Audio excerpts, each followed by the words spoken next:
आज वही शबरी मैया।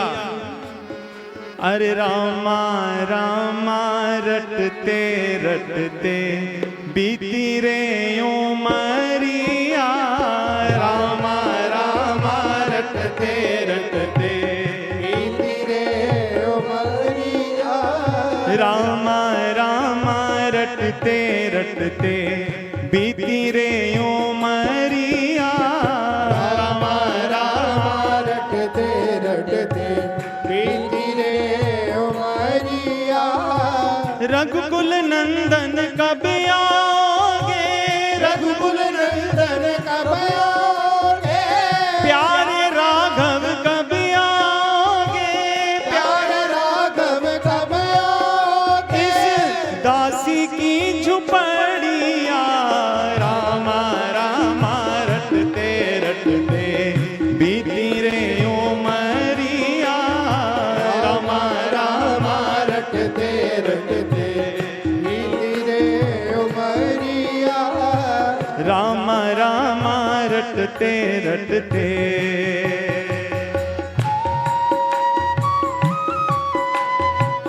राजा रामचंद्र भगवान की जय हो।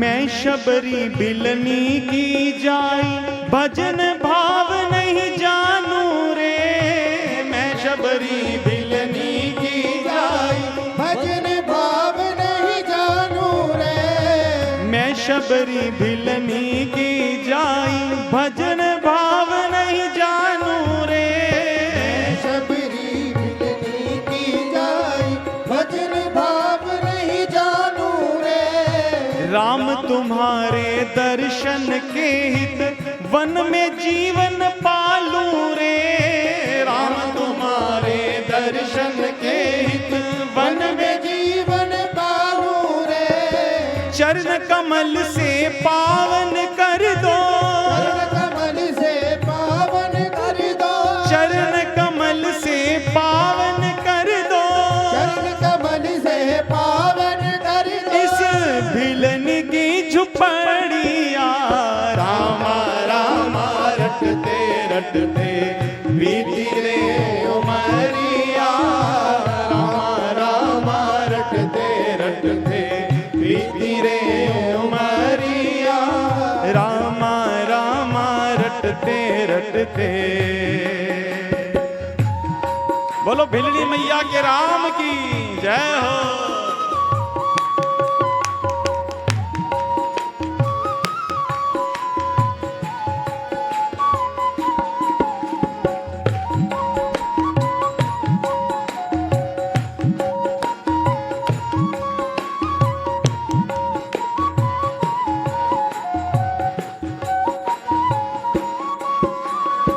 रोज सवेरे वन में जाकर रास्ता साफ कर आती हूँ, रोज सवेरे वन में जाकर रास्ता साफ कर आती हूँ, रोज सवेरे वन में जाकर रास्ता साफ कर आती हूँ, रोज सवेरे वन में जाकर रास्ता साफ कर आती हूँ, अपने प्रभु की खातिर वन से चुन चुन के फल लाती हूँ, अपने प्रभु की खातिर वन से चुन चुन के फल लाती हूँ, मीठे मीठे बेरों से भर, मीठे मीठे बेरों से भर, मीठे मीठे बेरों से भर, मीठे मीठे बेरों से भर, लाई मैं झुपड़िया, रामा रामा रटते रटते बीती रे उमरिया, रामा रामा रटते रटते बीती रे उमरिया, रघुकुल नंदन कब आओगे, रघुकुल नंदन कब आओगे, प्यारे राघव कब आओगे, प्यारे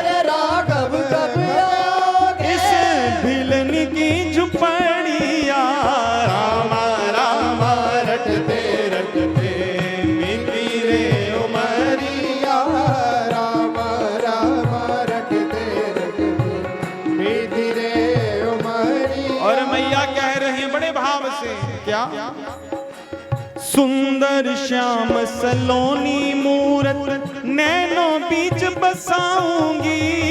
सुंदर श्याम सलोनी सूरत नैनन बीच बसाऊंगी। सुंदर श्याम सलोनी मूरत नैनों बीच बसाऊंगी। सुंदर श्याम सलोनी सूरत नैनन बीच बसाऊंगी। पद पंकज की रज धर मस्तक चरणों में शीश झुकाऊंगी। पद पंकज की धर धर मस्तक चरणों में शीश निभाऊंगी। प्रभु जी मुझको भूल गए क्या? प्रभु जी मुझको भूल गए क्या? राघव मुझको भूल गए क्या? राघव मुझको भूल गए क्या?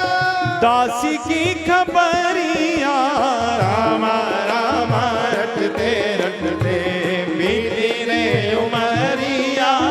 रामा रामा रटते रटते बीती रे उमरिया। रघुकुल नंदन कभी आओगे? रघुकुल नंदन कब आओगे? प्यारे राघव कभी आओगे? प्यारे राघव कब आओगे? इस दासी की झुपड़िया रामा रामा रटते रटते बीती रे उमरिया। राम राम रटते रटते बीती रे उमरिया। आज रामा रामा रटते रटते बीती रे उमरिया। सरकार कोई 1 वर्ष का इंतजार नहीं, कोई 2 वर्ष का इंतजार नहीं। जब से गुरुदेव कह के गए हैं राम जी आएंगे, तब से लेकर के महाराज मैया बूढ़ी हो गई हैं। अरे कुबड़ निकल आया है, लेकिन राम जी की प्रतीक्षा रोज करती। प्रातः भोर होते ही पूरे जंगल को साफ करती, कांटे उठाती, और जिस रास्ते से राम जी आने वाले हैं उस रास्ते पे अच्छे अच्छे फूलों को लगाती, और रोज ही जा करके जंगलों से फल लाती। और कई लोग अक्सर हम लोग सुनते हैं, कई बार कहते हैं कि माँ ने जूठे बेरों का भोग लगाया। सरकार जूठे बेरों का भोग मेरी माँ ने नहीं लगाया। देखिए 2 भाव होते हैं। हम अपने प्रभु से बड़ा प्रेम करते हैं। आप लोग घर में भोग लगाते हैं सब लोग ठाकुर जी को, तो हम आपसे प्रश्न करते हैं, जब ठाकुर जी को भोग लगाते हैं तो क्या पहले चखते हैं? जो भोजन बना हो उसको चखते हैं क्या? नहीं चखते हैं। बिना चखे ही ठाकुर जी को भोग लगाते हैं, क्योंकि हम ठाकुर जी को ब्रह्म मानते हैं। तो ब्रह्म से पहले खुद नहीं। लेकिन अगर आपको नमक डालने का याद भूल जाए तो इसका मतलब फिर आपने फीका ही भगवान को खिला दिया। फिर तो ऐसा ही है ना, भोजन पहले आपने चखा नहीं तो लगा दिया, माने अगर नमक नहीं है तो फिर फीका ही लगा दिया। हो सकता है जो आपने बनाया है वो स्वाद ना बना हो, जो आपको भी अच्छा नहीं लग रहा खाने पे, तो क्या ठाकुर जी को बेस्वाद ही भोजन का भोग लगा दिया? ये ब्रह्म है। और प्रेम क्या है? भोजन से पहले खुद चख लिया कि अगर हमें पसंद आएगा तो हमारे ठाकुर जी को पसंद आएगा। अगर इसमें नमक कम है तो हमें पसंद नहीं आएगा, तो ठाकुर जी को पसंद क्यों आएगा? ये प्रेम है। तो मेरी माँ बिलनी जब किसी वृक्ष से फल उतारती तो उस वृक्ष के फलों को पहले खुद खाती।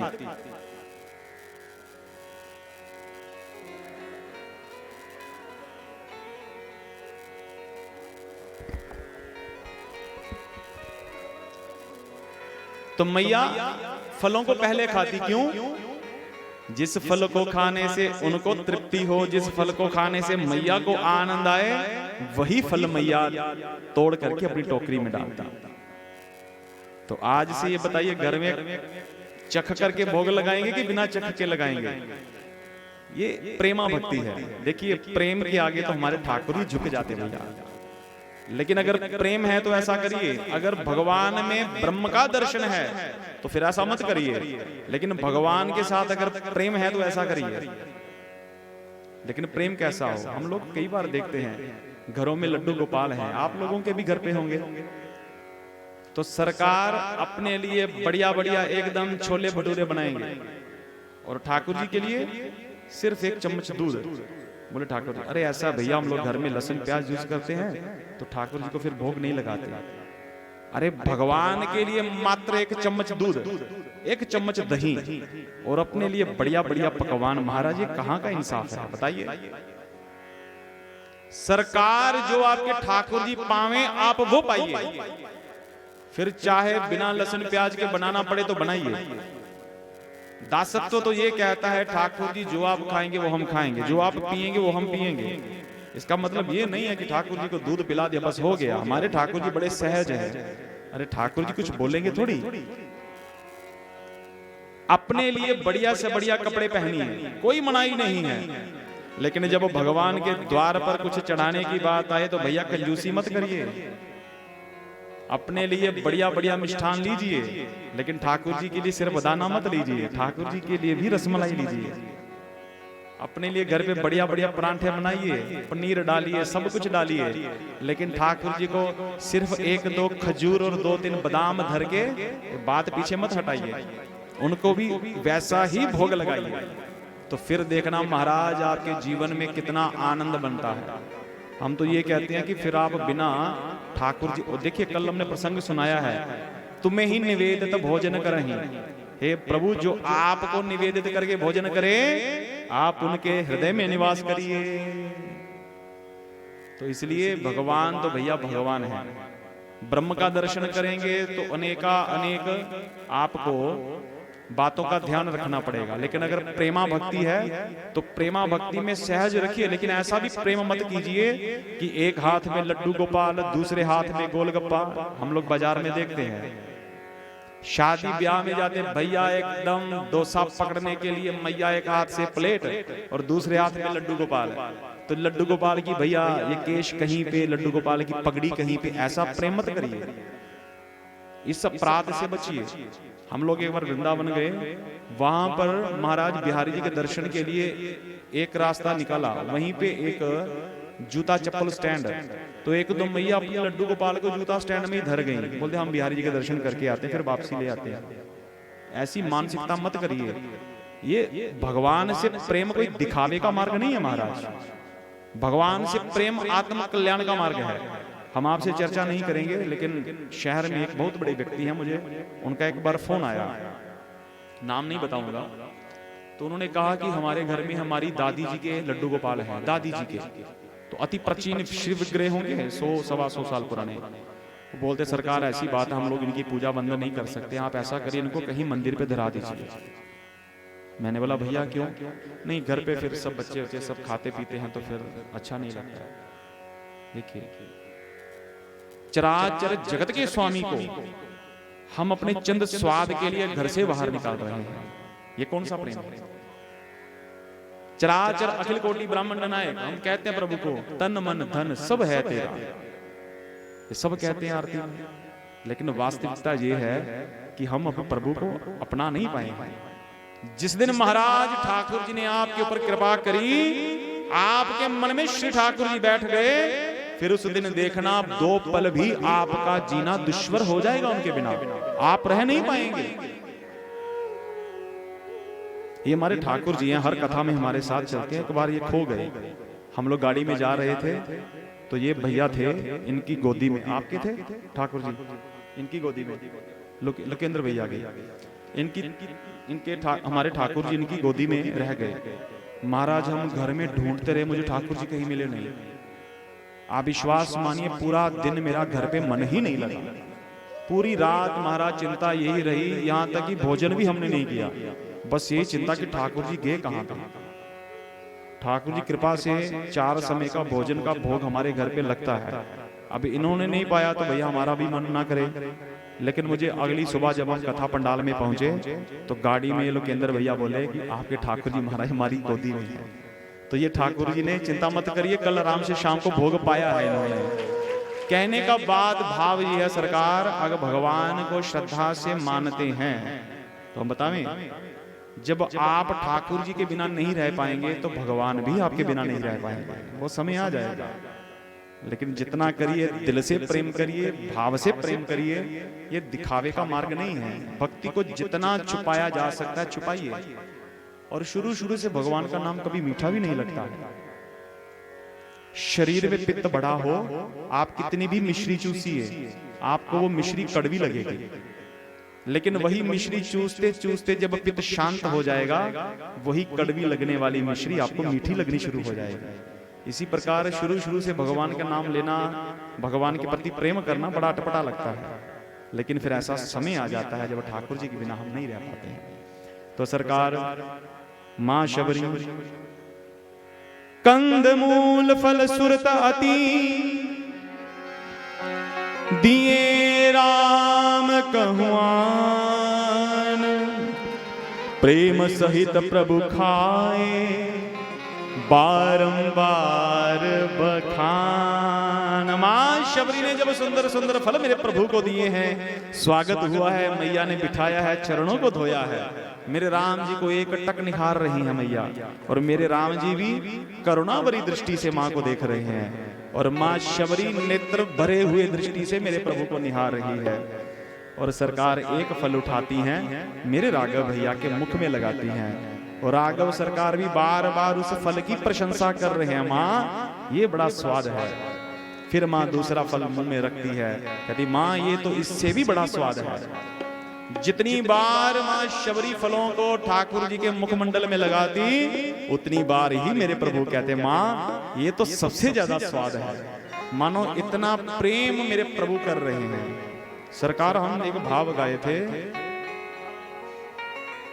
भगवान ठुकराने को आ जाएं तो दुर्योधन के 56 भोगों को भी प्रभु ने ठुकरा दिया, और जब भोजन पाने पे आए तो जाकर के विदुरानी काकी को कहते मैया चाची मुझे बड़ी भूख लगी है।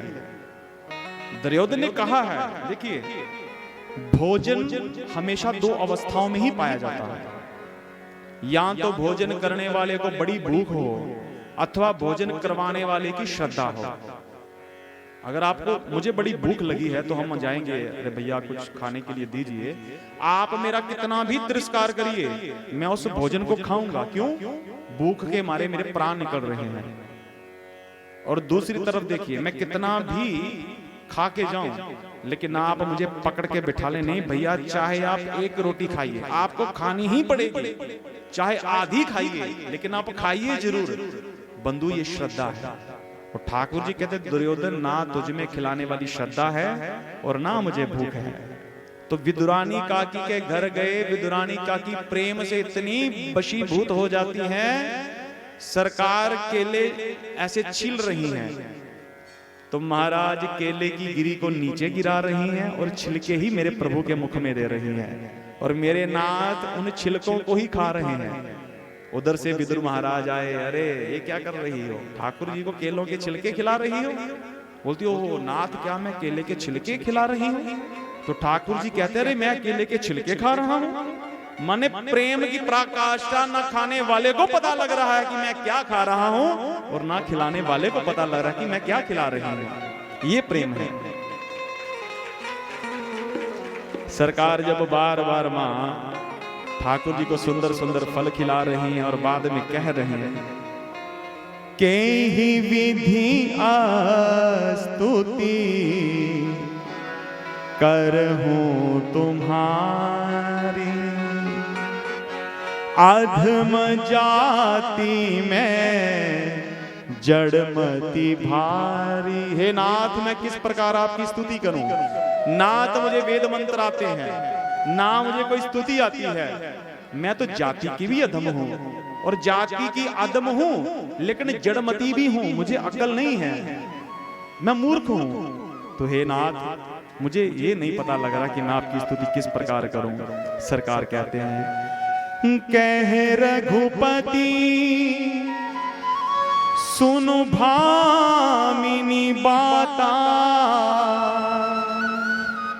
भामिनी कहते हैं अति सुंदर रूपवान स्त्री हो, उसको कहते हैं भामिनी। लेकिन मेरी मां शबरी बूढ़ी हो चुकी हैं, कुबड़ निकल आया है, लेकिन सरकार अति सुंदर नारी क्यों कह रहे हैं? मैंने आपसे पहले प्रार्थना की है, सुंदरता बाहरी सुंदरता आपकी चाहे कितनी भी है, लेकिन जब तक आंतरिक सुंदरता नहीं है, बाहरी सुंदरता का कोई मूल्य ही नहीं। तो मां शबरी भक्ति से परिपूर्ण है। इसलिए मेरे नाथ कह रहे हैं, कह रघुपति सुन भामिनी बाता, मानहु एक भगति करनाता। हे सुंदरी सुनो, मैं केवल और केवल भक्ति के संबंध को ही जानता हूं। उसके बाद जाति श्रेष्ठ है कि नहीं है, शरीर सुंदर है कि नहीं है, मति जड़ है कि नहीं है, ये